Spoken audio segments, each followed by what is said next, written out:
안녕하세요. 이번에 아스코에서 아파티니까 테이스가 병용치료했었던 간암치료제, 그것에 대한 리얼월드 스터디가 발표가 됩니다. 위암도 발표가 되고 보니까 간암도 발표가 됐습니다. 이번 시간에는 요 포스터 세션을 살펴보는 건데요. 자, 이거랑 소라페닙이랑 한번 보도록 하겠습니다. 자, 여기서는 프로스펙티브고요. 소라페닙도 2017년에 릴리즈 된 것을 볼 텐데, 소라페닙 같은 경우에는 레트로스펙티브 스터디입니다. 그래서 요게 좀 차이점이 있고요. 전향적, 후향적의 차이입니다. 아파티닙이 전향적 연구고요. 자, 보면은 아파티닙이랑 테이스랑 같이 병용요법을 했어요. HCC 환자에게 대해서 한 건데요. 자, 환자 수는 98명입니다. 98명이고 나이는 31세부터 86세 사이에 사람들에 대해서 치료가 이루어졌었고, 자, 병의 진행 단계, 중기랑 말기의 PFS를 보니까 중기 같은 경우에는 7.5개월, 그리고 이제 어드밴스드, 그러니까 진행이 된 말기 같은 경우에는 6.4개월이 나온 것을 확인할 수 있겠습니다. 그리고 OS 같은 경우에는 6개월 OS 레이시 90%, 그 다음에 77%가 나왔습니다. 이것도 마찬가지로 중기랑 말기를 나눠가지고 비교를 했고요.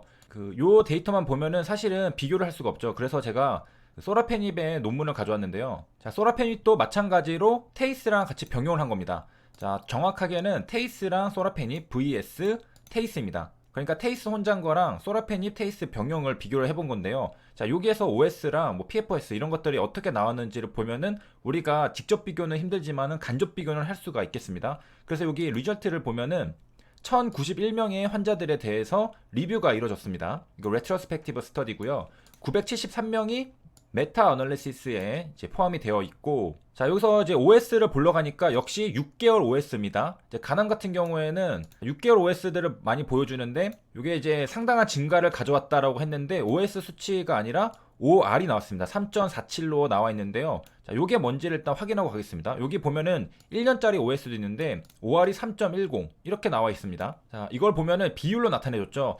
자, 그래서 우리가 머리가 아프긴 하지만은 저 소라페닙과 테이스 병용을 이해하기 위해서는 OR에 대해서 공부를 해야 됩니다. OR이랑 알라를 우리가 같이 보게 되는데요. 여기 컨틴전시 테이블이 있습니다. 여기 케이스가 있고 컨트롤이 있고 익스포스드가 있고 언익스포스드가 있습니다. 그러니까 노출군이 여기 있고 노출되지 않은 군, 그 다음에 컨트롤 그룹이랑 케이스 그룹이 이렇게 있습니다. 그래서 A, B, C D로 나눠져 있는데요. 자, 여기 보면은 OR이랑 알라의 차이점은 분모에 요게 들어가느냐 안 들어가느냐, 그러니까 분모가 전체냐 아니냐의 차이입니다. 자, 이것을 좀 자세히 볼 건데요. RR은 렐러티브 리스크라고 해서 상대 위험도입니다. 그 다음에 OR은 오즈 레이시오라고 해서 오즈 B라고 합니다. 이거 둘 다 질병 발생과 위험 임자의 상호 연관성 연구에서 사용이 됩니다. 자, 우리가 아까 봤듯이 아파티닙도 프로스펙티브 스터디였죠. 그 다음에 소라페닙도 레트로스펙티브 스터디였습니다. 자, 그래서 RR이랑 OR이 나오는 것도 어느 정도 우리가 고개가 끄덕여지는 부분입니다. 여기서 보면은 이제 상대 위험도는 두 확률의 비율이라고 하고요. 오즈비는 두 오즈의 비율이라고 합니다. 뭐 비슷해 보이면서도 뭔가 다른 그런 느낌인데요. 자, 먼저 RR부터 보도록 하겠습니다. 이게 조금 더 이해하기가 쉬운데 비슷합니다. 비슷한데 여기 보면은 여기 캔서가 체크 X, 익스포저, 노출이 체크 X 이렇게 있죠. 자, RR의 분자를 보면은 노출군 중에 암이 걸린 환자, 그 다음에 분모 같은 경우에는 노출되지 않았는데 암이 걸린 환자, 이거의 비율을 구한 겁니다. 이게 실제 숫자를 넣어서 계산을 해보면은 2.54가 나오는데 어떻게 해석할 수 있느냐, 위험 인자에 노출된 사람은 암에 걸릴 확률이 2.54배 높다라고 우리가 말할 수 있습니다. 왜냐하면은 전체 노출군이죠, 분모. 여기 보면은 암이 발생한 사람, 여기 발생한 사람, 그러니까 노출된 사람 중에 발생한 사람, 노출되지 않은 사람 중에 발생한 사람. 그러니까 일단 기본적으로 요 비율이 1보다 크다면은 노출된 사람 쪽에서 발생 비율이 더 높으니까 1보다 크게 나온다는 것을 우리가 해석할 수 있죠. 그러니까 한마디로 노출되지 않은 집단에서 암이 발생한 것보다 노출된 집단에서 암이 발생한 비율이 더 높기 때문에 이 RR의 비율이 1보다 크게 나오는 겁니다. 그래서 위험인자에 노출된 사람이 암에 걸릴 확률이 2.54배 높다라고 해석할 수 있는 겁니다. 자, 요거랑 거의 비슷한 게 OR입니다. 오즈 비율인데요. 자, 역시 이런 것들 다 코호트 연구에서 사용됩니다. 프로스펙티브, 리트로스펙티브라고 적혀 있고, 요게 1이 베이스라인이죠. 렐러티브 리스크. RR은 이 1이 베이스라인입니다. 그래서 1보다 클 경우에는 리스크가 높아진다. 그 다음에 1보다 작게 되면은 리스크가 감소한다라는 것을 우리가 해석할 수 있습니다. 자, 이제 우리가 소라페닙 해석하기 위해서는 OGB를 봐야 되는데, 자, 요거는 성공 확률 나누기 실패 확률입니다. 자, 여기 식을 보면은 달라진 게 있죠. 아까 RR에서는 요게 전체였는데 오즈 레이시오에서는 전체가 아니라 요거입니다. 요거. 그래서 A 나누기 B, C 나누기 D 이렇게 됩니다. 그러니까 노출된 사람 중에 암에 걸린 사람 나누기 노출된 사람 중에 암에 걸리지 않은 사람. RR에서는 전체로 나눠줬잖아요. 그런데 여기서는 이게 딱 나눠져 있습니다. 마찬가지로 분모도 노출되지 않은 사람 중에 암에 걸린 사람 나누기 노출되지 않은 사람 중에 암이 안 걸린 사람, 전체가 아니라 걸리지 않은 사람, 이렇게 해서 나눠줬습니다. 자, 이게 OR인데요. 요거 같은 경우에는 숫자를 넣어서 계산해보면은 4.32가 나옵니다. RR이랑 똑같은 데이터지만은 더 높죠. 숫자가 왜 높을까요? 생각을 해본다면은 이게 연구자들이 보통 노출된 집단에서 이 캔서가 높은 것을 원하잖아요. 그럼 보통 A가 숫자가 큰 것을 원하겠죠. 자, 그러니까 보통은 이 B분의 A가 D분의 C보다 클 확률이 높습니다. 자, 이 오즈비는 승산이라고도 하는데요. 자, 여기가 전체라고 했을 때 성공 확률 나누기 실패 확률. 그러니까 요게 만약에 100%라고 하면은 이길 확률이 70%라고 하면은 나머지 실패 확률은 30%죠. A가 70%고 B가 30%라는 개념입니다. 그래서 70 나누기 30. 요게 성공 확률 나누기 실패 확률. 요게 오즈라는 것이고 요 오즈를 비율로 나타낸 거. 요것도 오즈고 밑에 것도 오즈거든요. 오즈 나누기 오즈 해서 오즈비를 구한 게 바로 지금 보고 있는 OR입니다. 그러니까 성공 확률 나누기 실패 확률. 여기도 성공 확률 나누기 실패 확률. 이런 개념으로 이해하면 된다는 거죠.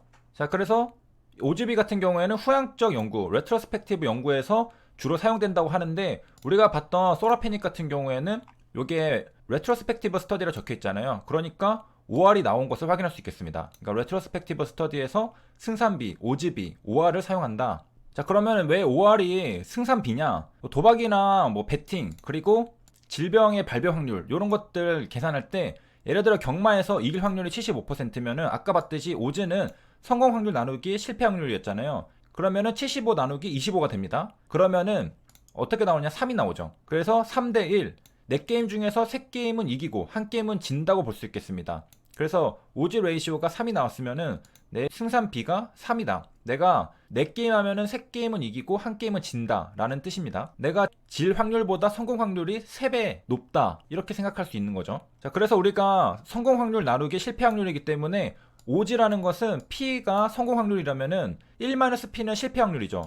그래서 어려워 보이지만은 성공 확률 나누기 실패 확률입니다. 왜냐면 전체 확률은 100%니까 1-P를 하면은 실패 확률이 됩니다. 그래서 성공 확률 나누기 실패 확률, 성공 확률 나누기 실패 확률. 이 오즈를 각 구해가지고 나누기 또 오즈를 하면은 오즈 레이시오가 나온다는 거죠.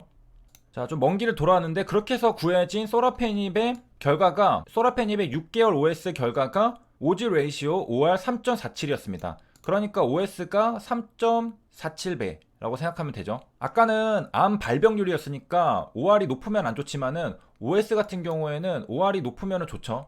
자, 여기서 보면 이제 8개의 스터디를 살펴봤는데요. 내려가서 보면은 하나, 둘, 셋, 넷, 다, 일곱, 8개 연구에 대해서 이렇게 요약되어 있는 테이블들을 볼 수가 있습니다. 자, 저 테이블에 우리가 바로 원하는 OS의 각 값들이 있는데요. 지금은 5월밖에 살펴보지 않았지만은 우리가 6개월 OS를 비교해 보면서 얼마나 뛰어난지를 확인할 수 있습니다. 자, 그것을 이제 다음 시간에 이어서 같이 보도록 하겠고요.